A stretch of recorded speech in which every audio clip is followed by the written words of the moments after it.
Opa, tudo bom, pessoal? Esses dias eu prometi que ia falar dos principais erros aí que vem sendo cometido na hora da determinação do grau de compactação das misturas asfálticas.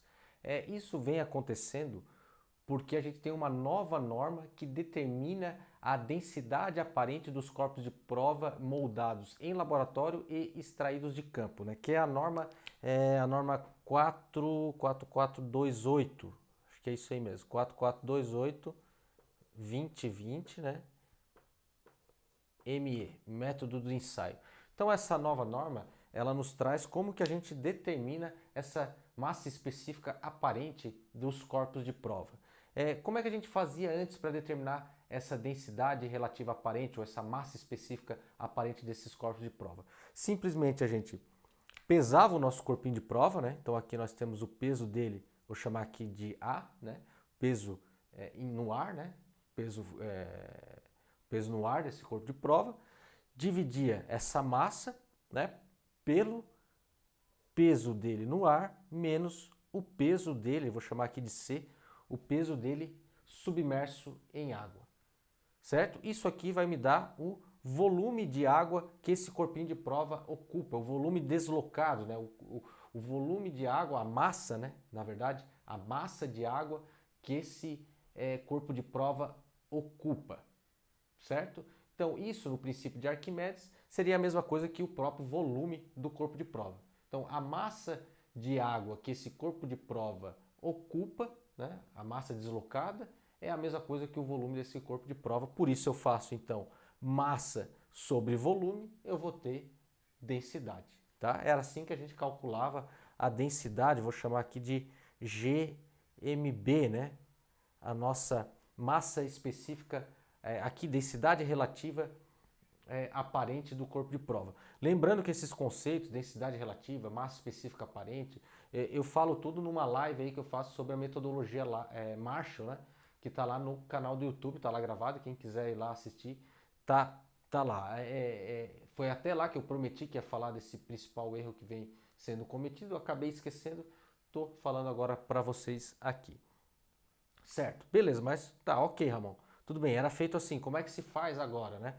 A gente vai calcular, né? A gente vai calcular fazendo, né? Através dessa norma aqui. A gente vai ter o peso dele no ar dividido por um conceito que agora vou chamar aqui de B. O que seria esse B?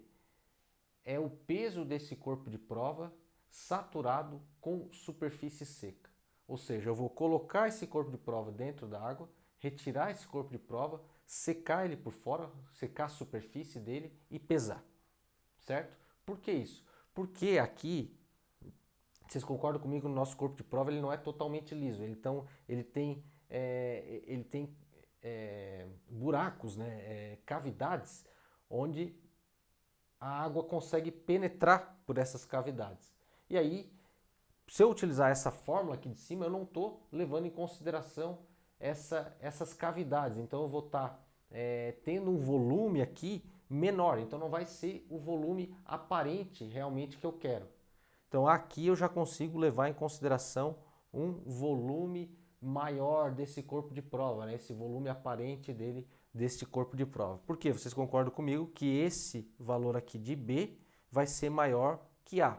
Sendo esse valor aqui de baixo maior do que este aqui, né? Eu vou ter um volume maior aqui do meu corpo de prova sendo considerado nesse cálculo. E com isso, né, a minha GMB, vou chamar aqui de 2 e aqui de 1, né?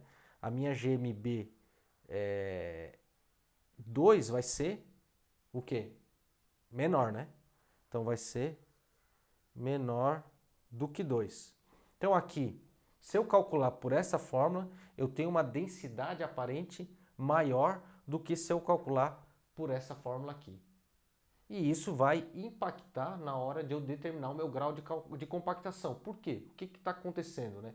Muita gente está ainda determinando a dosagem da mistura asfáltica, né, através dessa metodologia, tá? E aí o pessoal lá do campo está determinando a densidade aparente por essa outra fórmula aqui. Ou vice-versa. E aí que está o erro. E aí o grau de compactação sai, não é o correto, né? Então a gente tem que fazer através dessa forma aqui, né? Mesmo quando a gente vai determinar lá no laboratório e também quando a gente vai extrair os corpos de prova para verificar o grau de compactação. Mas deixa eu ir para o computador aqui que eu tenho a tabelinha no Excel que vai mostrar melhor tudo que eu falei, que eu acabei de falar, beleza? Mas vamos lá, eu trouxe aqui para vocês uma tabela do controle tecnológico do grau de compactação, tá? Tem aqui também a espessura, né? Mas vamos ver só o grau de compactação. Estou aqui, ó. Aqui eu calculei o grau de compactação, que é a relação entre a densidade lá na pista e a minha densidade aparente, né? Densidade aparente lá na pista e a densidade aparente do meu projeto, né? Então aqui, ó, eu faço 1 dividido pelo outro vezes 100, eu vou ter o grau de compactação, né? Se eu tiver 100% é porque a minha densidade lá no campo está igual à densidade que eu calculei no laboratório. E a gente sabe que a densidade do grau, o grau de compactação, na verdade, ele tem que estar entre 97% e 101% de acordo com a norma do DENIT. Isso eu também já falei bastante aí nos vídeos e falo bastante também no curso, né?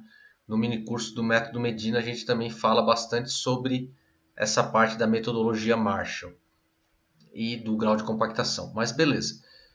Deixa eu fazer lá aqui, vamos ver. Ó. A gente tem os corpos de prova de cada estaca, de cada quilômetro aqui, né?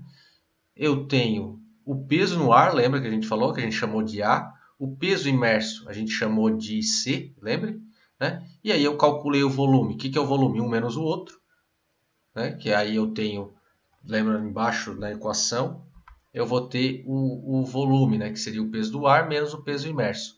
E a densidade aqui eu calculo um dividido pelo outro, né? Eu vou ter a densidade aparente desse corpo de prova.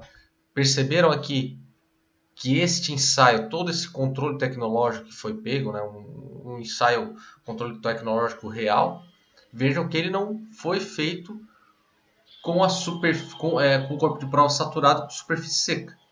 Né? Então eu tenho uma densidade que foi calculada sem esse conceito da superfície saturada seca, do corpo de prova saturado com superfície seca. E eu sei que essa minha densidade aparente aqui no laboratório, ela foi calculada através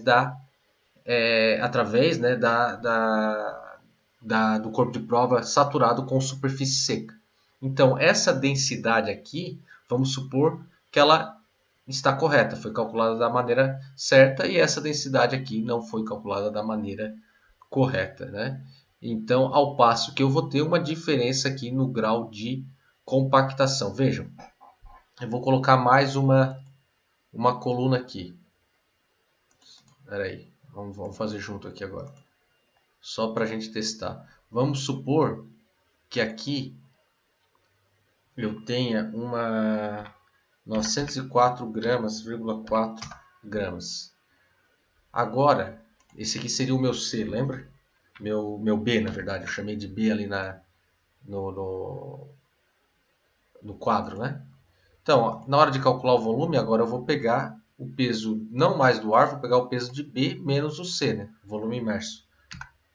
Aí eu vou ter um volume diferente e eu vou ter uma densidade diferente. Vejam, com isso, o meu grau de compactação cai. Por quê? Porque se eu tenho um volume maior, né, um volume maior, eu vou ter uma densidade aparente menor.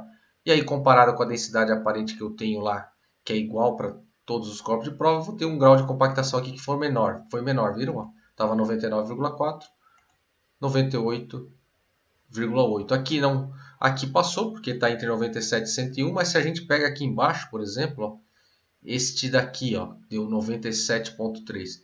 Então, dependendo de como eu faço o meu ensaio, pode ser aqui que não desce os 97,3. Beleza? Então era isso.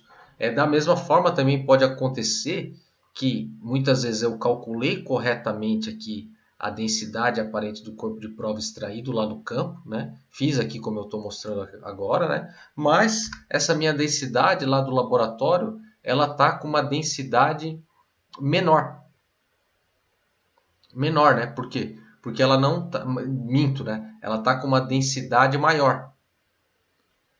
Por quê?